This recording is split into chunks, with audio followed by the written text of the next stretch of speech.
Assalamualaikum warahmatullahi wabarakatuh.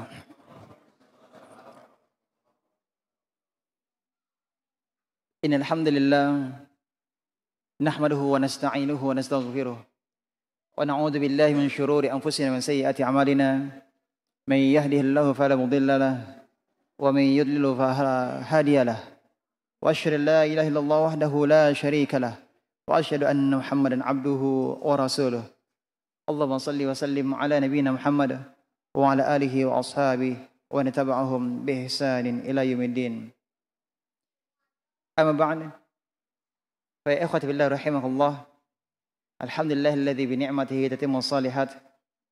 Kesempatan yang berbahagia ini nikmat dan karunia dari Allah Subhanahu wa taala sehingga kita dapat kembali duduk bersama dalam majelis yang mulia ini untuk mempelajari kitab tauhid. Pembahasan kita pada pertemuan yang lalu adalah pembahasan tentang cinta kepada Allah, dan bab berikutnya adalah bab takut kepada Allah. Dan penulis Syekh Muhammad bin Abdul Wahhab rahimahullah ta'ala tidak menyebutkan bab takut kepada Allah. Tidak, tetapi beliau langsung mencantumkan ayat. Beliau langsung mencantumkan ayat, yakni surat Ali Imran ayat 175. Adapun pemberian nama bab ini dari penerbit, ya. Adapun kalau dari matan aslinya itu tidak ada nama babnya atau judul babnya. Jadi beliau langsung menyebutkan bab firman Allah Subhanahu wa taala, innama dzalikumus syaitan yukhawifu awliya'ah fala takhafuhum wa khafuni in kuntum mu'minin. Innama dzalikumus syaitan. Sungguhnya mereka itu tidak lain hanyalah syaitan, ya yukhawifu awliya'ah, yang menakut-nakuti kamu dengan kawan-kawannya, yakni orang-orang musyrik Quraisy. Fala takhafuhum, jangan kalian takut terhadap mereka, wa khafuni, akan tapi takutlah kepadaku, in kuntum mu'minin, jika kamu benar-benar orang yang beriman. Ikhwati fillah rahimakumullah, penulis mendatangkan pembahasan tentang takut kepada Allah. Sebelumnya beliau menyebutkan tentang cinta kepada Allah Subhanahu wa taala. Dan keduanya adalah poros utama untuk beribadah kepada Allah. Ya, cinta dan takut adalah merupakan poros utama dalam beribadah kepada Allah Subhanahu wa taala. Dengan cinta seseorang akan melaksanakan perintah. Dan dengan takut seseorang akan menjauhi larangan-larangan Allah Subhanahu wa taala. Dan penulis mendatangkan bab ini dalam rangka menjelaskan bahwa takut kepada Allah adalah ibadah. Takut kepada Allah adalah ibadah. Dan jika takut itu yang disebut sebagai ibadah, ya takut ibadah, maka dia hanya diperuntukkan untuk Allah Subhanahu wa taala.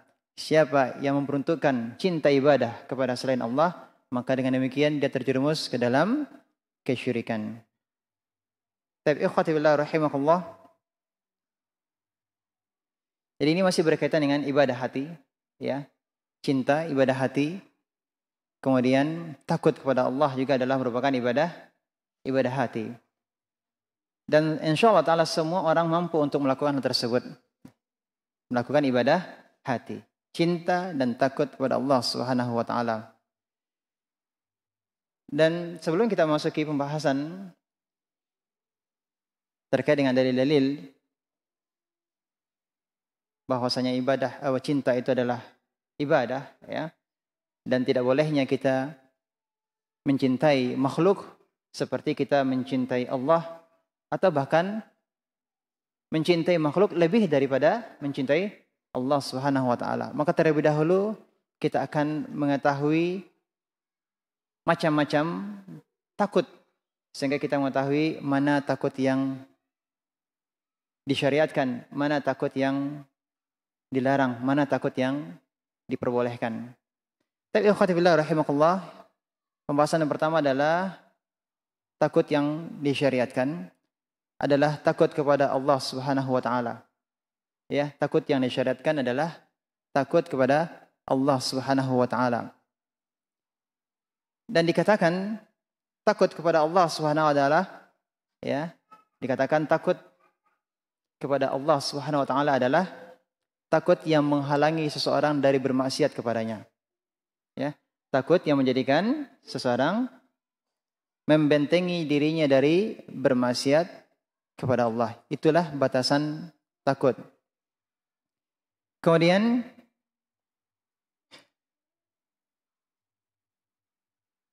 syarat yang harus kita perhatikan agar seseorang bisa takut kepada Allah Subhanahu wa taala dengan benar harus disertai dengan roja. Apa itu roja? Berharap. Ya, sekali lagi syarat agar seseorang itu bisa takut dengan benar adalah rasa takutnya kepada Allah itu harus disertai dengan roja, yakni berharap kepada Allah Subhanahu wa taala. Apa sebab? Karena seseorang yang takut kepada Allah Subhanahu wa taala tanpa ada roja, berharap kepada Allah Subhanahu wa taala, ya, maka itu akan menyebabkan dirinya berputus asa. Menjadikan dirinya apa? Berputus asa. Takut. Tapi tidak ada rasa berharap kepada Allah Subhanahu wa taala. Maka bisa jadi dia akan menjadi seorang yang putus asa terhadap rahmat Allah Subhanahu wa taala. Kemudian kita ketahui bahwa putus asa itu adalah dosa besar. Ya.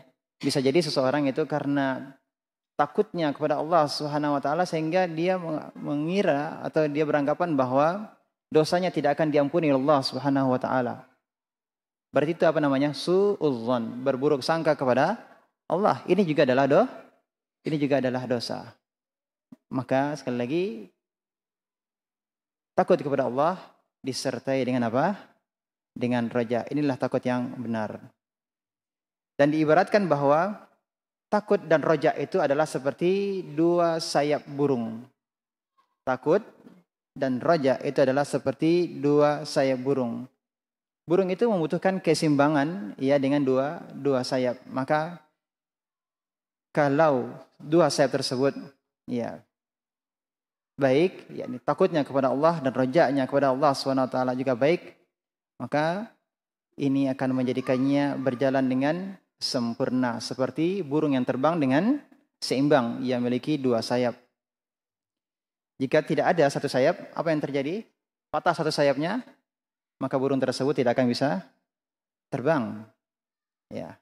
Atau dua-dua sayapnya tidak ada, maka burung tersebut bisa akan mati. Nah. Ya khatibillah rahimakumullah. Rasa takut harus kita senantiasa hadirkan, kita pupuk di dalam diri kita. Inilah ibadah yang sangat dituntut, ya. Sangat dituntut adalah rasa takut kepada Allah Subhanahu wa taala. Sekali lagi ini adalah ibadah hati. Oleh karenanya sebagai muqaddimah hendaklah kita mengetahui apa saja perkara yang bisa menumbuhkan rasa takut di dalam diri kita. Rasa takut kepada Allah Subhanahu wa taala sehingga kita mendapatkan pahala yang besar dari ibadah yang bernama takut kepada Allah Subhanahu wa taala. Yang pertama adalah yang harus kita lakukan adalah mengenal Allah Subhanahu wa taala. Mengenal Allah Subhanahu wa taala. Bagaimana cara kita mengenal Allah Subhanahu wa taala? Mempelajari al-asma al-husna. Mempelajari nama-nama Allah Subhanahu wa taala. Ya, dan mempelajari sifat-sifat Allah Subhanahu wa taala yang mulia, lagi tinggi. Ya, mempelajari nama-nama dan sifat-sifat Allah Subhanahu wa taala. Kita mempelajari di antara nama-nama dan sifat Allah terkait dengan hukuman Allah Subhanahu wa taala yang sangat keras. Bagaimana Allah Subhanahu wa taala akan murka, ya, akan menghukum siapa saja hambanya yang bermaksiat. Nah, ini di antara sifat dan nama Allah Subhanahu wa taala yang hendaknya kita mempelajarinya untuk menimbulkan dan menumbuhkan rasa takut dalam diri kita. dan bagaimana dahsyatnya siksaan Allah Subhanahu wa taala, maka kenali nama dan sifat Allah Subhanahu wa taala yang maha kuasa, Allah yang maha perkasa, Allah yang maha memberi hukuman. Ya, dengan mempelajari itu semuanya, nama-nama dan sifat Allah Subhanahu wa taala, maka ini akan menjadikan kita takut kepada Allah Subhanahu wa taala. Seorang sahabat yang mulia Ibnu Mas'ud radhiyallahu anhu mengatakan bahwa kafa bi khasyatillahi ilma. Kafa bi khasyatillahi ilma. Cukuplah ilmu itu adalah takut kepada Allah Subhanahu wa taala, ya. Rasa takut kepada Allah itu dikatakan sebagai apa? Rasa takut kepada Allah itu dikatakan sebagai ilmu. Dalam lafaz yang lain dikatakan al-ilmu khasyatullah. Ilmu itu adalah takut kepada Allah. Jadi yang kita pelajari adalah bagaimana kita takut kepada Allah. Semakin kita belajar, semakin kita takut kepada Allah SWT. Kalau ilmu itu tidak menghantarkan seseorang takut kepada Allah SWT, berarti ilmu tersebut perlu kita evaluasi. Perlu kita pertanyakan, ya. Kenapa ilmu tersebut tidak menjadikan seorang hamba itu takut kepada Allah? Sedangkan Allah SWT berfirman, innama yakhsyallaha min ibadihil ulama. Yang hanya takut kepada Allah itu siapa? Para ulama. Kenapa? Semakin mereka belajar mengenal Allah SWT, maka semakin mereka takut kepada Allah Subhanahu wa taala. Jadi, thalabul ilmi, penuntut ilmu, ketika dia belajar dengan benar, maka semakin tumbuh rasa takutnya kepada Allah Subhanahu wa taala. Maka kalau seandainya kita merasa ternyata selama ini, ya, kita tidak semakin takut kepada Allah Subhanahu wa taala, maka hendaklah kita mengevaluasi, ya, mengevaluasi diri kita.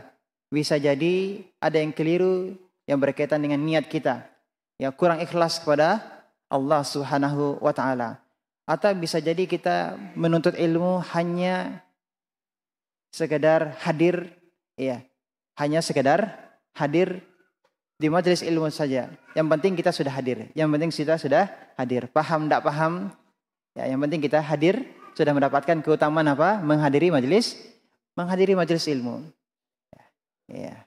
Yang penting hadir, dapat keutamaan majelis ilmu. Ini tidak pas. Maka tentu Allah akan memberikan sesuai dengan niat kita.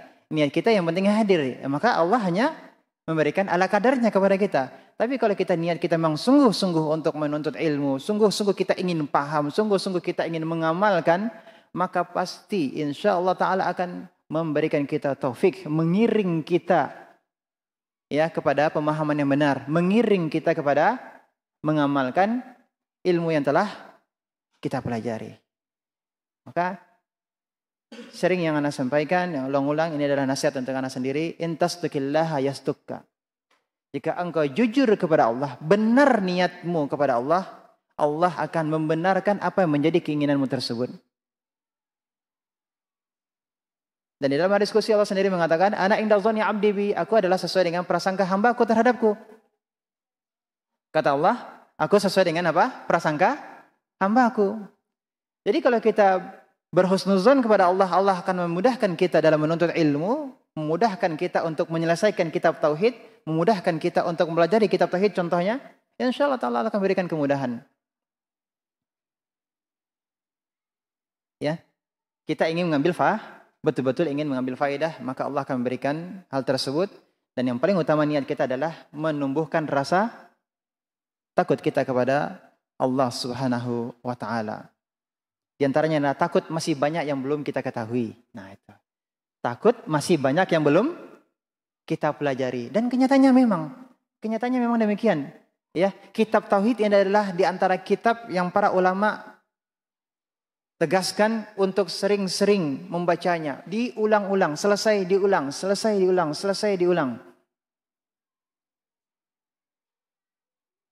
Ya. Beberapa tahun yang lalu telah Ana sampaikan, ya, waktu di suatu kesempatan Ana pernah menyampaikan bahwa di musim libur, ya, itu mempelajari kitab, di antaranya kitab yang dipelajari adalah ini di Madinah, ya, di antara pelajaran yang dipelajari adalah tentang kitab tauhid.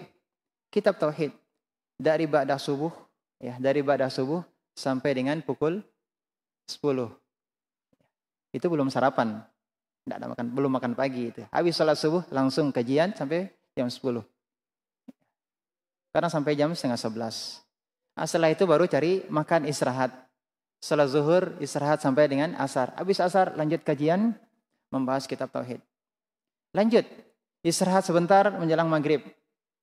Ya, istirahat sebentar. Ya, persiapan maghrib. Setelah salat maghrib sambung. Setelah salat isya sambung. Sampai jam berapa? Sampai jam 9. Kadang sampai jam setengah 10. Lihat bagaimana para ulama ketika membahas kitab tauhid ini tidak ada letihnya, tidak ada capeknya. Kita yang mendengarnya aja dah. Dan tidak ada istilahnya cari sandaran tuh tidak ada. Cari sandaran tuh tidak ada. Ya. Di depan, cari di depan. Antum mau keluar ke kamar mandi aja susah. Kenapa? Begitu padatnya, begitu rapatnya duduk. Ya. Paling kaki hanya bisa sedikit diselanjarkan sedikit, tarik lagi. Ya, dah, lanjut lagi. Ya, minum juga dijaga-jaga minumnya. Kalau terlalu banyak minum, ruangan ber-AC, ya. Sering keluar, balik lagi susah. Keluarnya susah, apalagi masuknya lagi, balik lagi.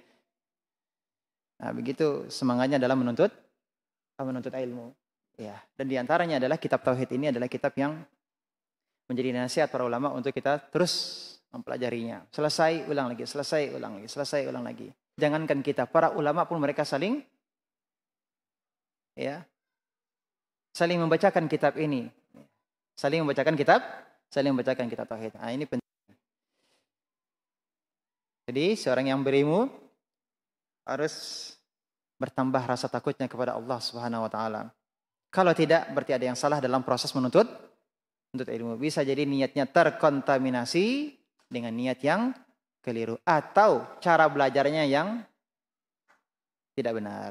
Cara belajarnya yang tidak benar.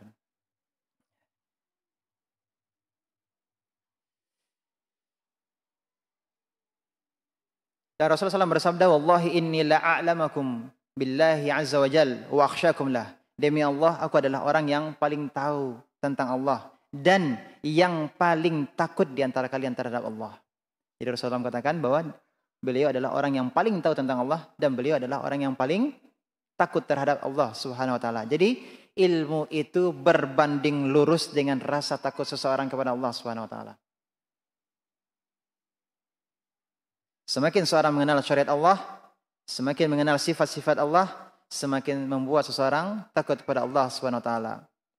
Jadi, yang pertama, untuk menimbulkan rasa takut kepada Allah, pelajarilah nama-nama dan sifat-sifat Allah Tabaraka wa taala.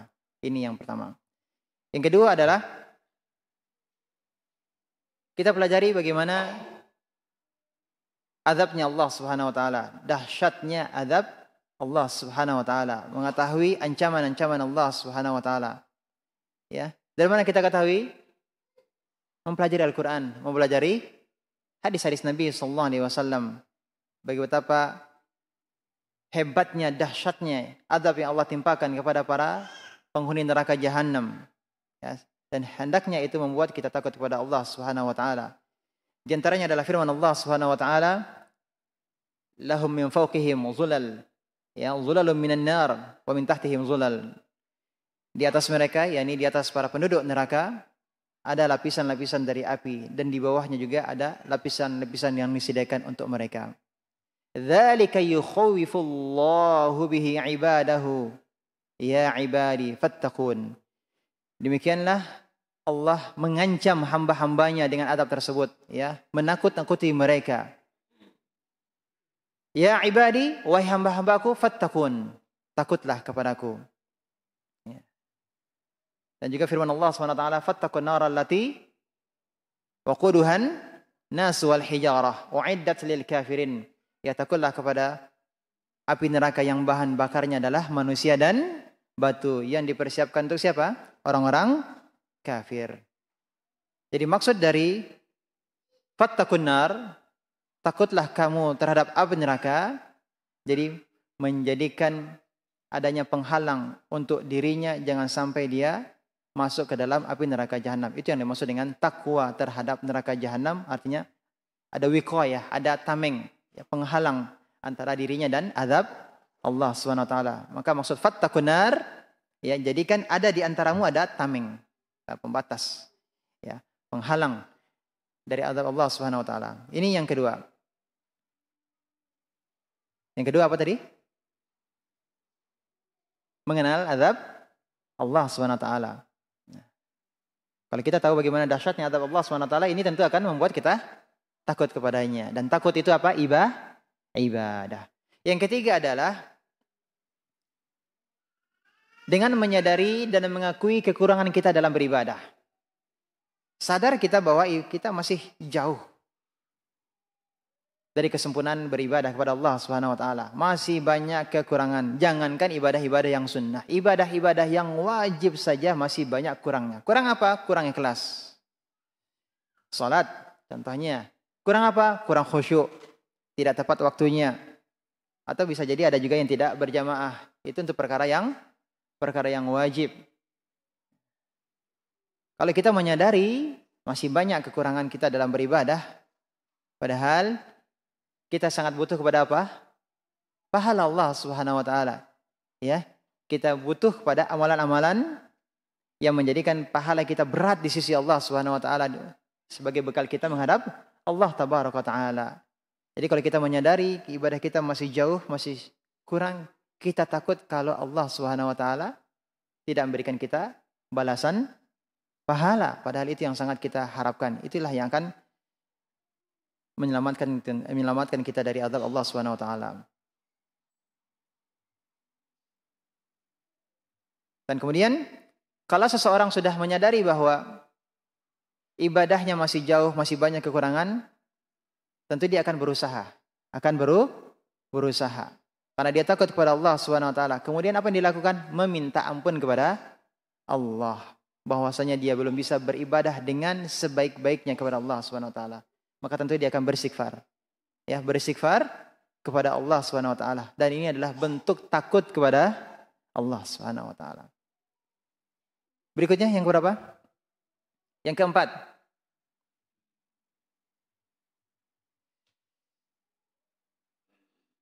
Menyadari bahwa musibah, ya, bencana dan hukuman yang Allah berikan kepada kita,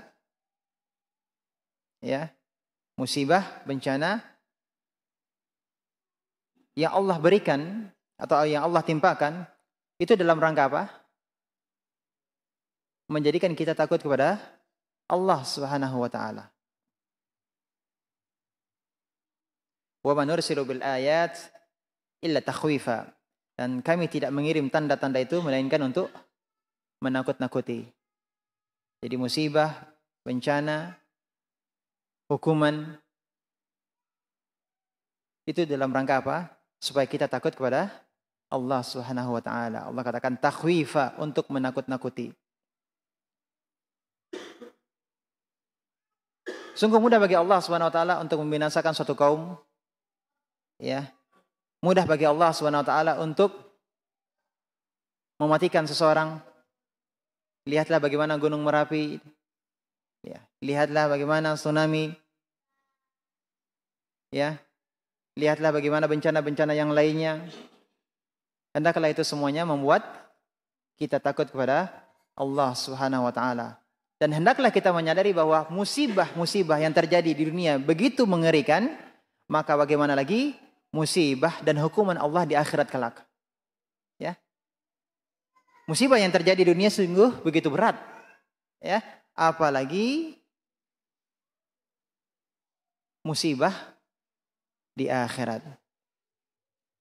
Maka tentu ini akan menjadikan kita takut kepada Allah Subhanahu wa taala. Jadi kalau kita melihat ada musibah, ada bencana, maka hendaklah ini menjadikan kita takut kepada Allah Subhanahu wa taala.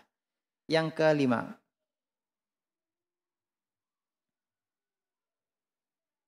takut terhadap maksiat yang telah dilakukan. Takut terhadap maksiat yang telah dilakukan. Kenapa kita harus takut terhadap maksiat yang telah kita lakukan? Karena dampaknya tidak di akhirat saja, tetapi seseorang bisa merasakan dampak maksiatnya di mana? Di dunia. Dan dampak tersebut tidak hanya menimpa dirinya saja, tapi juga menimpa siapa dan apa yang di sekitarnya. Menimpa keluarganya, menimpa istrinya, menimpa anak-anaknya, menimpa orang tuanya. Ya. Menimpa apa yang di sekitarnya. Disebabkan karena apa? Karena maksiat. Maka dengan menyadari hal ini, tentu kita akan menjadi takut kepada Allah Subhanahu wa taala, takut terhadap dampak maksiat. Ketika seseorang tidak bisa menjaga lisannya, ketika seseorang menzalimi orang lain, ketika seseorang belum bisa ghaddul basar, ya, menundukkan pandangannya, pasti ada saja dampaknya di dunia ini. Hatinya Allah akan menjadikan gelap. Allah jadikan hatinya gelap. Allah jadikan dia tidak khusyuk dalam salatnya. Allah jadikan dia bisa bangun sebelum salat salat subuh. Dia bisa bangun, tapi dia tidak bisa bangun salat tahajud. Kadang dia tidak bisa tidur. Bangun salat jam 3 bisa bangun. Kadang dia bisa bangun jam 4. Tapi dia tidak bisa bangun salat tahajud. Apa sebabnya?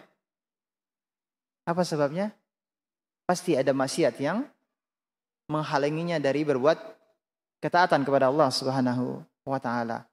Hilangnya rasa lezat membaca Al-Qur'an. Ya, membaca Al-Qur'an baru beberapa baris sudah ada yang mengalihkan perhatiannya. Apa yang mengalihkan perhatiannya? Entah apa saja ada yang mengalihkan perhatiannya. Baru membaca berapa baris saja. Maka yakinlah bahwa ini yang menyebabkan dia terhalang dari mendapatkan kebaikan membaca Al-Qur'an adalah apa? Dampak maksiatnya. Dan masih banyak lagi dampak-dampak yang lain, ya. Apakah itu hukuman dunia ataupun juga azab yang Allah timpakan terkait dengan maksiat yang diperbuatnya. Yang keenam, kalau tadi yang kelima tadi adalah takut terhadap dampak maksiat. Kalau yang keenam, takut kalau dia kembali mengulangi perbuatan maksiatnya. Takut terjerumus ke dalam maksiat yang pernah dia lakukan.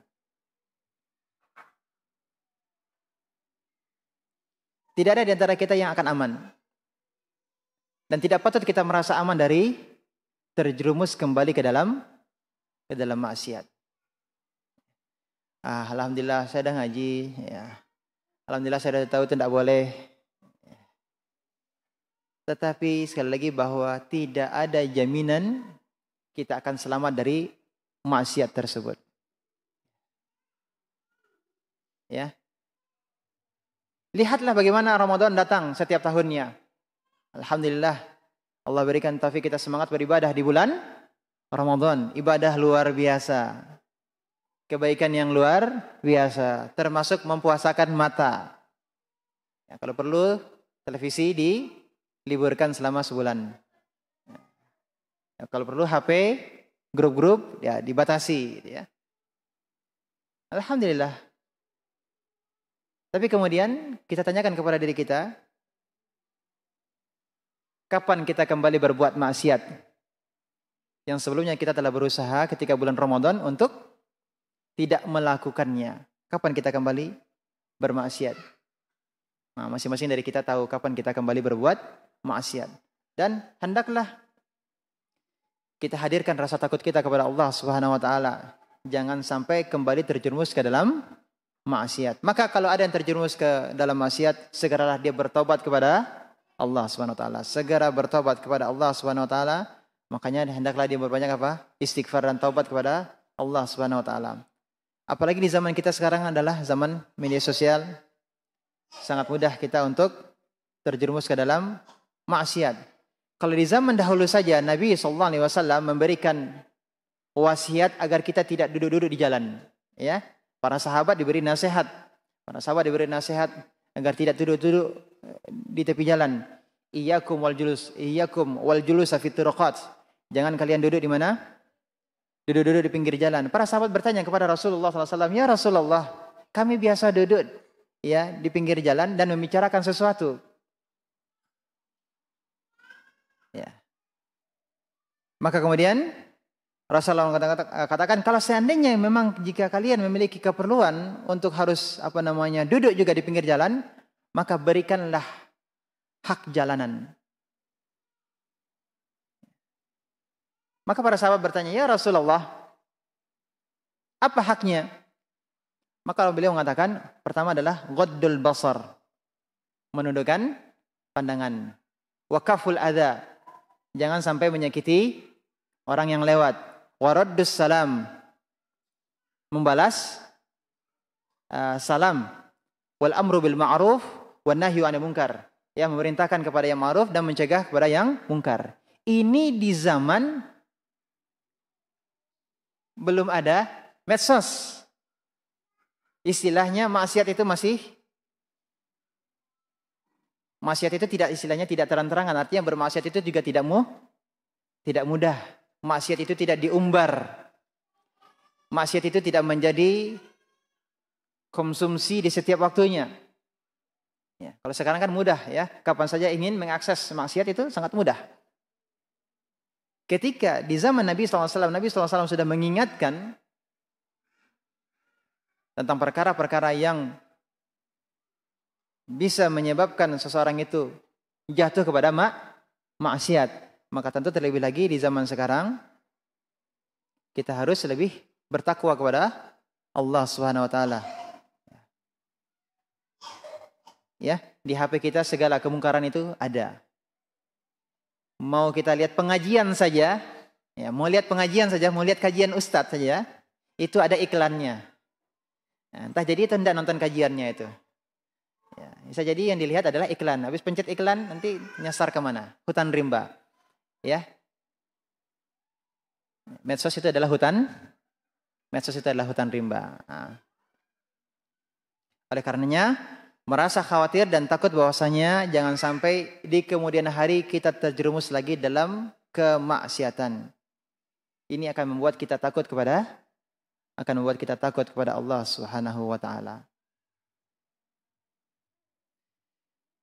Nabi sallallahu alaihi wasallam pernah mengajarkan Abu Bakar radhiyallahu anhu dengan doa. Doanya adalah Allahumma inni a'udzubika min an usyrika bika syai'an wa ana a'lamu wa astaghfiruka lima la a'lamu. Ya Allah, aku berlindung kepadamu dari menyekutukan dirimu dan aku mengetahuinya, dan aku memohon ampunan dari perkara yang tidak aku ketahui. Siapa yang diajarkan?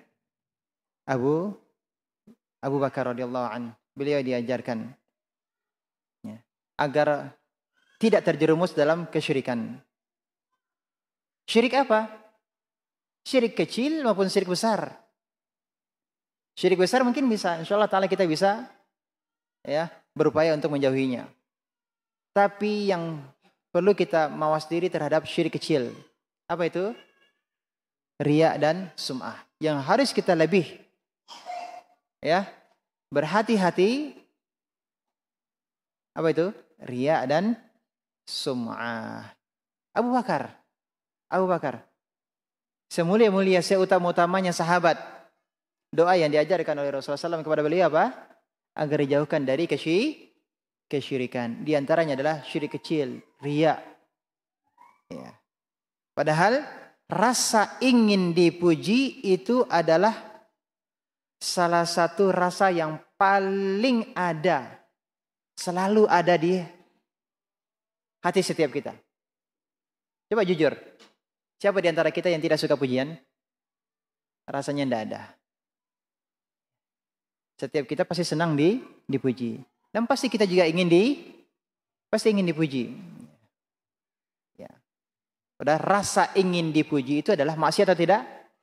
Maksiat. Apalagi kalau terkait dengan ibadah. Maka hendaklah takut kepada Allah. Jangan sampai terjerumus kepada kemaksiatan yang dibenci Allah SWT. Caranya adalah dengan memperbanyak istighfar dan bertobat kepada Allah Subhanahu wa taala. Yang keberapa lagi? Yang ketujuh. Yang ketujuh adalah khawatir meninggal dunia su'ul khatimah. Khawatir meninggal dunia su'ul khatimah. Kesudahan yang buruk. Di antara perkara yang menyibukkan orang-orang soleh adalah mereka tidak pede, tidak percaya diri bahwa dirinya akan husnul khotimah. Orang-orang soleh tidak percaya diri kalau mereka akan husnul khotimah. Bukankah kita telah mempelajari di antara hadis yang disebutkan dalam hadis Arba'in? Ya, hadis Arba'in. Ya, Nawawi ya, disebutkan tentang ada seorang di antara kalian yang mengerjakan amal perbuatan ahli surga hingga jarak antara dirinya dengan surga berapa? Zira', 1 hasta. Namun takdir telah ditetapkan untuknya sehingga kemudian dia berbuat amalan penduduk neraka dan akhirnya dia pun memasukinya. Masuk ke mana? Masuk ke dalam neraka. Dan ada juga orang yang mengerjakan ya, zahirnya dia melakukan amal-amalan perbuatan ahli neraka. Sampai jarak antara dia dan neraka itu tinggal zira', 1 hasta. Namun ternyata takdir telah ditetapkan untuknya. Dia mengerjakan amal perbuatan ahli surga. Akhirnya dia pun masuk surga. Ini seharusnya menjadikan kita takut kepada Allah Subhanahu wa taala. Takut kepada Allah Subhanahu wa taala, jangan sampai ternyata Allah takdirkan kita apa? Su'ul khatimah. Nasallallahu alaihi wal afiyah. Jadi cukuplah hadis ini menjadikan kita khawatir. Jangan sampai kita merasa aman. Ya, jangan sampai kita merasa kita akan husnul khatimah. Orang-orang soleh tidak akan percaya diri, dirinya akan husnul khatimah. Dan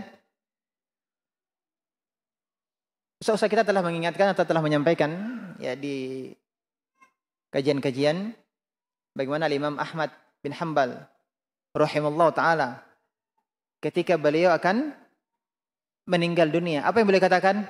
La ba'd, la ba'd. Belum. Maka kemudian anaknya melihat, anaknya bertanya, ketika Imam Ahmad bin Hanbal rahimahullah ta'ala sadar, ya diceritakan bahwa beliau mengatakan, belum. La ba'd. Maka kemudian Imam Ahmad mengatakan bahwa, ya bunayya, wahai anakku, inna iblisa waqifun fi zawiyatil bait. Sesungguhnya iblis itu sedang berdiri di sudut rumah. Wa huwa 'adun 'ala usbu'ihi. Dia sedang menggigit jari-jarinya. Apa yang dikatakan oleh iblis tersebut? Futtani ya Ahmad. Engkau telah lolos wahai Ahmad. Engkau telah lolos ya Ahmad. Maka kata Imam Ahmad apa? La ba'd. Belum. Lolos itu nanti. Sekarang ini belum lolos. Tidak. Ba'd, nanti.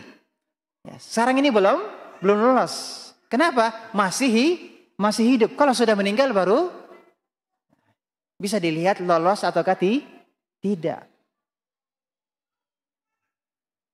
Jadi Al-Imam Ahmad bin Hanbal rahimahullah ta'ala digoda oleh iblis supaya beliau ujub atas keimanan dan ketakwaan beliau selama beliau hidup.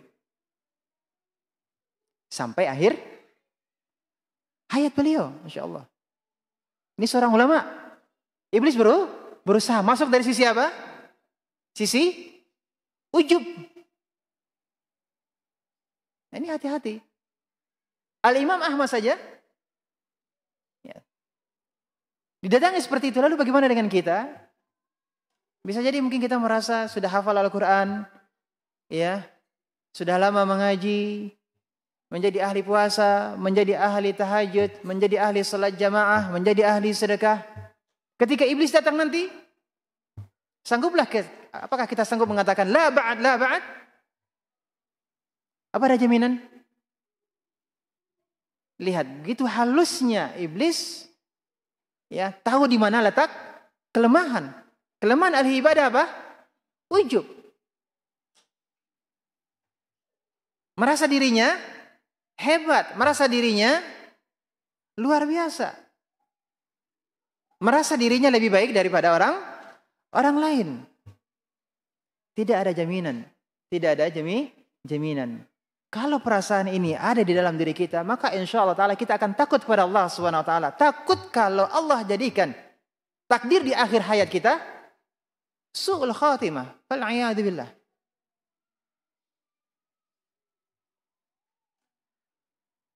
Oleh karenanya jangan kita terpedaya dengan amal kita dan ibadah kita saat ini, karena sungguh kita tidak tahu bagaimana penghujung kehidupan kita. Itu adalah perkara yang gaib, hanya Allah Subhanahu Wa Ta'ala yang mengetahui tentang perkara tersebut.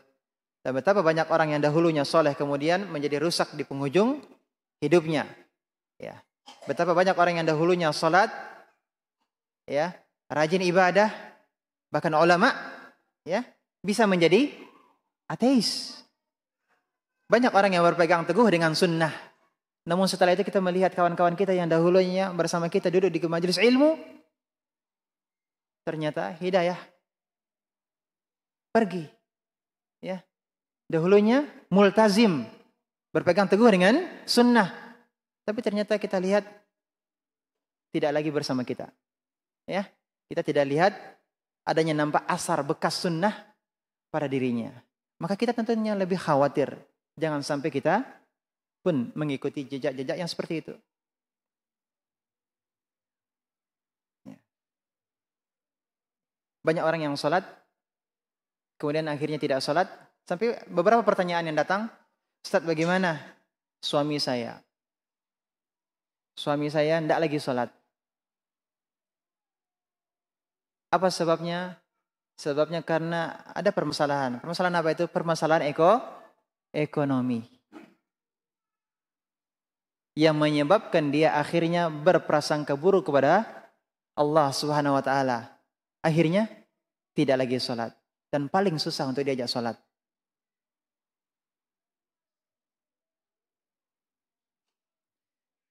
Bahkan Allah Subhanahu Wa Ta'ala berfirman kepada Nabi kita Muhammad sallallahu alaihi wasallam, walaula an tabbatnaka, dan sekiranya kalau tidak kami menjadikan hatimu teguh, laqad kitta tarkanu ilaihim syai'an qalila, niscaya engkau hampir saja condong sedikit kepada mereka.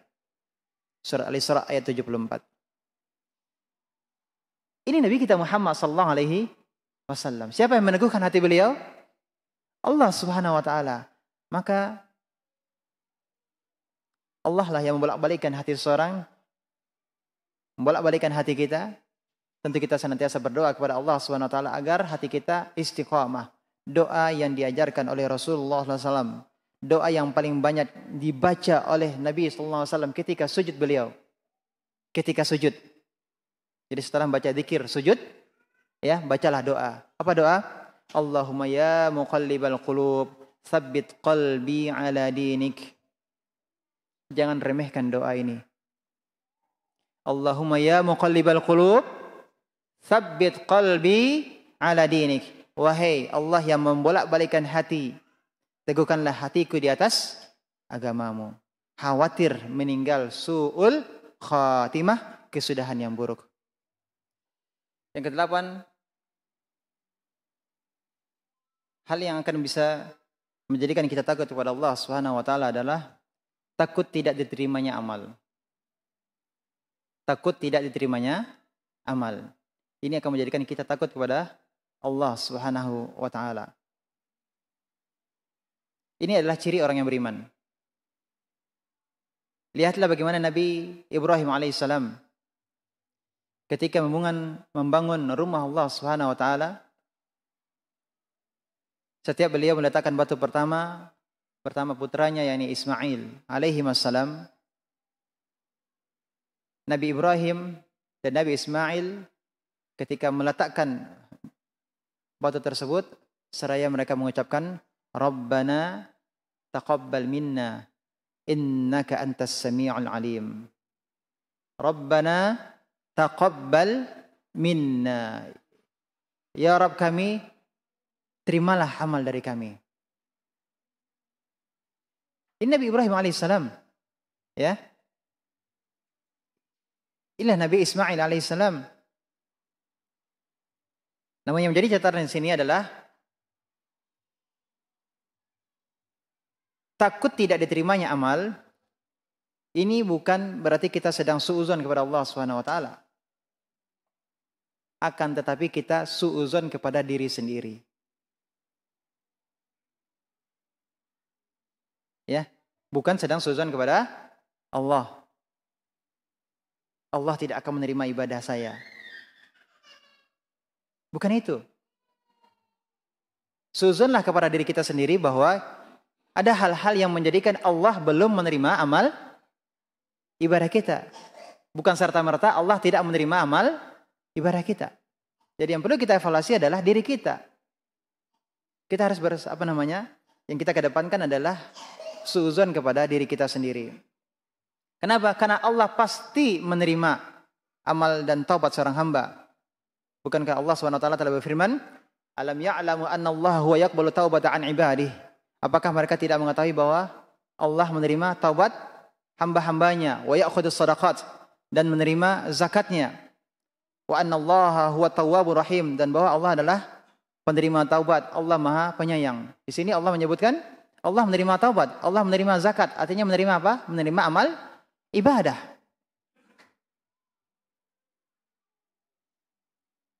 Maka tidak boleh suudzon kepada Allah, yang boleh adalah suudzon kepada diri sendiri. Apakah kita telah ikhlas dalam beramal? Apakah kita telah ikhlas dalam menuntut ilmu? Apakah kita telah ikhlas dalam berdakwah? Apakah kita telah ikhlas dalam membantu orang lain? Karena kalau tidak, berarti seluruh amalan tersebut akan tertolak. Dan sadarilah bahwa Allah Maha mengetahui niat kita.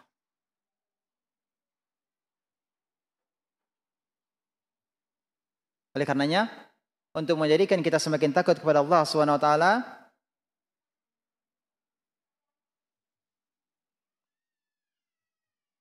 hendaklah kita mengevaluasi diri kita. Ada kekhawatiran ibadah kita tidak diterima oleh Allah Subhanahu wa taala. Ya, inilah di antara hal-hal yang bisa membuat kita semakin takut kepada Allah Subhanahu wa taala. Ikhwati fillah rahimakumullah. Tadi sudah kita sebut tentang takut yang disyariatkan adalah takut kepada Allah Subhanahu wa taala. Dan juga setelah kita sebutkan beberapa hal yang bisa menjadikan kita takut kepada Allah Tabaraka wa Ta'ala. Pembahasan berikutnya adalah takut yang dibolehkan. Jadi takut yang disyariatkan, sekarang adalah takut yang dibolehkan. Yang dimaksud dengan takut yang dibolehkan adalah takut yang memang menjadi tabiat manusia. Takut apa? Takut api. Ya. Takut penjahat. Ya. Takut binatang buas. Takut apa lagi? Takut menyeberang jalan. Ada yang takut ketinggian. Ya. Ya, kalau dia berada di tempat yang tinggi, merasa takut. Ini takut yang diperbolehkan. Artinya memang itu tabiat manusia. Di antaranya Allah sebutkan tentang kisah Nabi Musa alaihissalam. Takutnya Nabi Musa. Termasuk takut yang diperbolehkan. Apa kata Nabi Musa alaihissalam dalam surah Asy-Syura ayat 14? Walahum alayya dzanbun. Aku telah berbuat dosa. Aku telah berbuat dosa terhadap mereka. Fa akhafu ay yaqtulun. Dan aku takut kalau mereka membunuhku. Nabi Musa takut kalau mereka akan membunuhnya. Dan demikian juga Nabi Musa alaihissalam keluar dari Mesir dengan rasa takut karena telah memukul seseorang. Tidak bermaksud untuk membunuhnya. Tapi ternyata pukulan Nabi Musa mengakibatkan orang tersebut mati. Ya, maka Allah katakan, فَخَرَجَ مِنْهَا خَائِفًا يَتَرَقَّبْ. Maka keluarlah Nabi Musa alaihissalam dari kota tersebut dengan rasa takut. Seraya Nabi Musa berkata, Rabbi najjini minal qawmil zalimin. Ya, Rabbi najjini minal qawmil zalimin. Ya Rabbku, selamatkan aku dari kaum yang zalim. Jadi di antara rasa takut ada takut yang merupakan tabiat. Nah sekarang pertanyaannya adalah, kalau ada orang takut kepada hantu, ini takut apa namanya?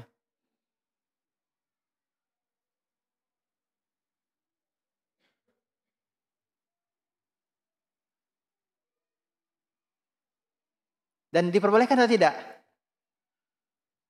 Hah? Ada yang takut hantu?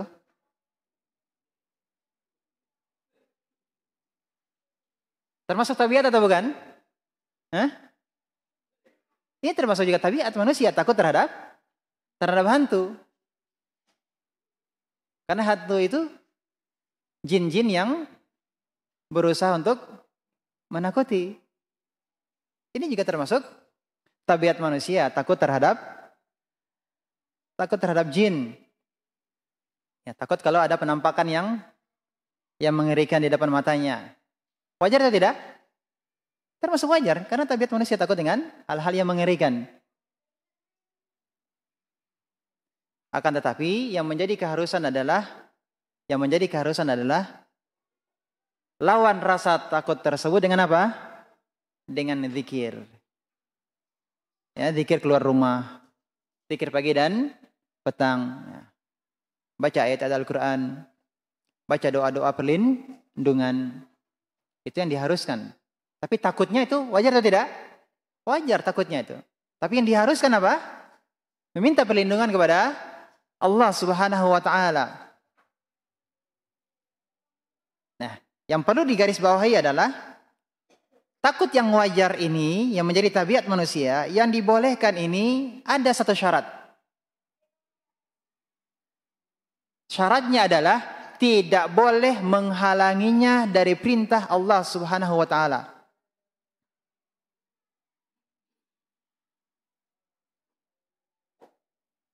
Contoh, ada yang tidak takut dengan pedang? Ada yang tidak takut dengan pedang?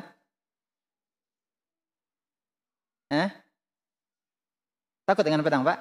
Ada yang tidak takut dengan pedang? Tidak. Dengan senjata? Tidak juga. Pak, takut nggak Pak? Tidak biasa Pak ya?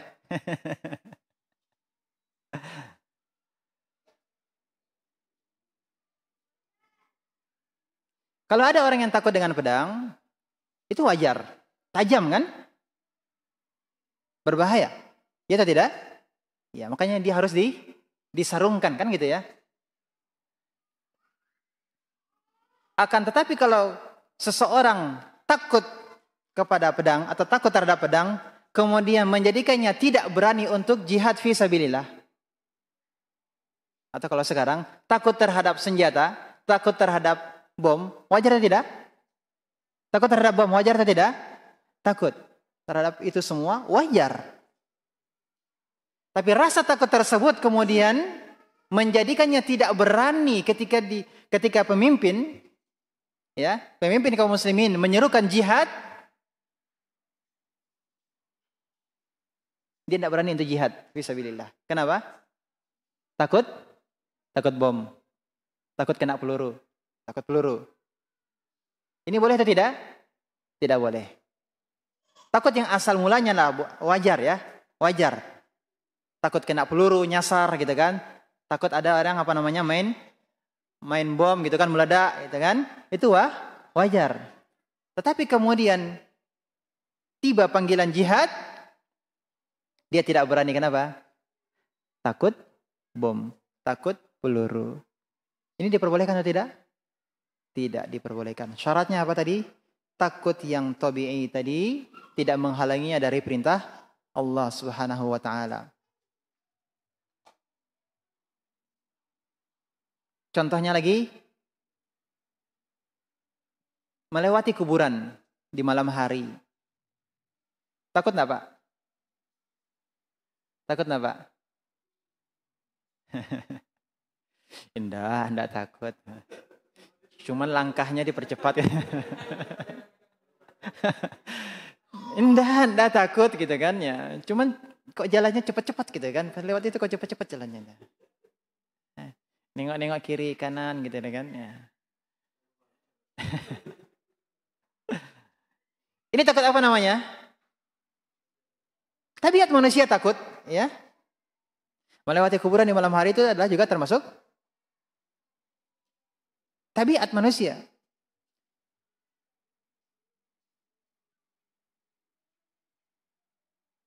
Ya. Sebenarnya memang tidak boleh takut kalau untuk melewati kuburan. Hanya saja yang ditakuti bukan kuburannya, tapi yang ditakuti apa? Jin yang mengganggu. Kan itu kan? Itu yang akan dikhawatirkan. Nah, kalau itu manusiawi, tabiat manusia ya. Itu tabiat manusia untuk takut terhadap jin yang menakut-nakuti.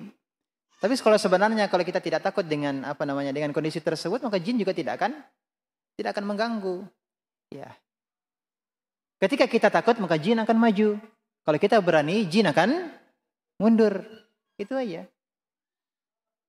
Dan biasanya dilihat dari jauh-jauh kan. Makanya biasanya kalau penampakan itu dari jarak dekat atau jarak jauh? Hah? Jarak dekat atau jarak jauh? Jarak jauh. Kenapa? Hah? Karena jin itu sendiri juga takut. Kalau kita yang takut, dia mendekat. Gitu kan? Kalau kita yang mendekat, dia yang menjauh. Iya atau tidak? Tidak percaya? Coba.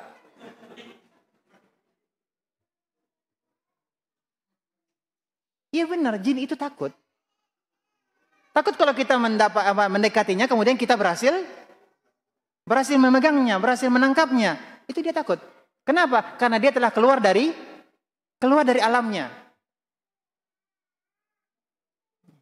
Dia keluar dari alamnya. Takut kalau ditangkap. Ya, makanya kalau ada penampakan itu ya dekati gitu kan, dekati. Ya. Kalau masih ada gangguan juga, ya ambil batu kerikil kecil, bismillah gitu kan, ya. Lempar. Ya. Kalau hilang berarti itu memang jin. Kalau aduh berarti, ya, berarti kena prank kan gitu ya.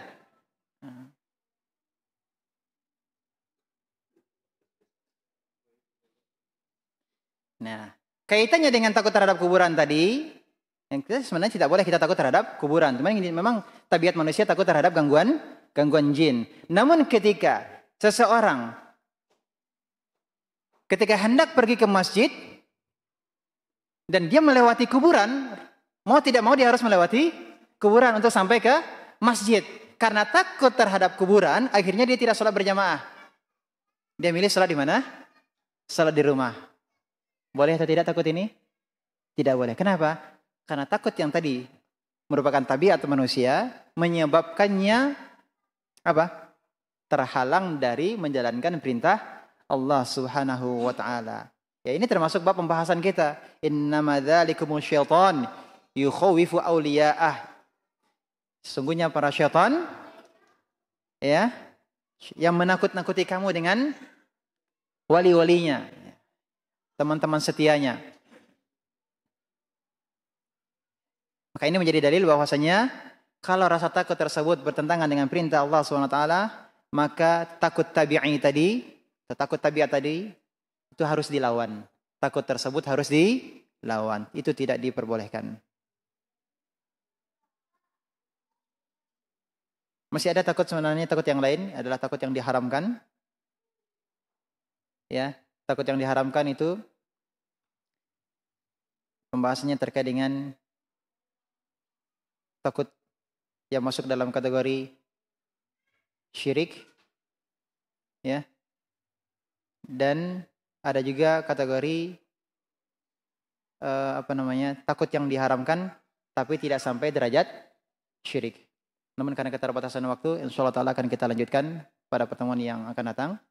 Yang jelas yang telah kita pelajari di kesempatan ini, pertama adalah takut yang disyariatkan. Yang kedua adalah takut yang diperbolehkan karena itu tabiat manusia. Tapi satu syaratnya. Syaratnya apa? Jangan sampai takut tersebut menghalanginya dari perintah Allah Subhanahu wa taala. Dan yang ketiga adalah takut yang diharamkan. Dan ini terbagi menjadi dua. Yang pertama adalah Takut yang diharamkan sampai pada tingkatan syirik. Dan yang kedua adalah takut maksiat. Ya, takut karena itu maksiat, tapi tidak sampai pada tingkatan syirik. Dan insya Allah ta'ala akan kita bahas dalil-dalil yang didatangkan oleh penulis Syekh Muhammad bin Abdul Wahhab rahimahullah ta'ala pada kesempatan yang akan datang. Mudah-mudahan bermanfaat. Wassalamualaikum kurang lebihnya mohon maaf. Subhanaka bihamdika asyhadu an la ilaha illa anta astaghfiruka wa atubu ilaik. Wassalamualaikum warahmatullahi wabarakatuh.